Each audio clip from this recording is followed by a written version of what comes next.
আলহামদুলিল্লাহ, আজ 11ই ফেব্রুয়ারি 2025 টঙ্গীর ময়দানের অবস্থান।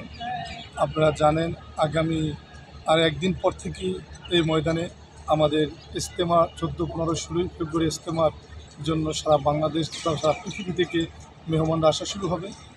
ইতিমধ্যে আমাদের ময়দানে যে অসম্পূর্ণ কাজ ছিল, বিভিন্ন যে কাজগুলো ছিল অপরিষ্কার ছিল, এগুলো মোটামুটি প্রায় 90% কাজ কমপ্লিট হয়ে গেছে।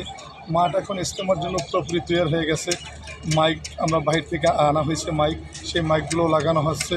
বিদ্যুতের জামাত, পানির জামাত এবং বিভিন্ন নজমের যত জামাত আছে, সমস্ত জামাতের সাথীরা যার যার আর অবস্থান থেকে যার যার জামাতের সাথী, পরিপূর্ণ সাথীরা পুরো ময়দানে আপনার বিরতিহীনভাবে কাজ চলমান রাখছে। দিন রাত্র 24 ঘন্টায় পরিশ্রম চলছে।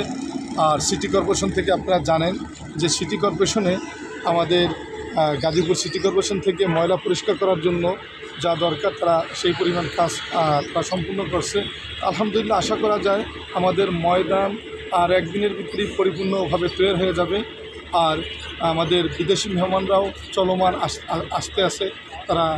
আর আমাদের আমরা পূর্বেও বলেছি, এবার ইজতেমা শবে বরাত ইজতেমার ভিতর আর শুক্রবার দিবাগত রাত্রে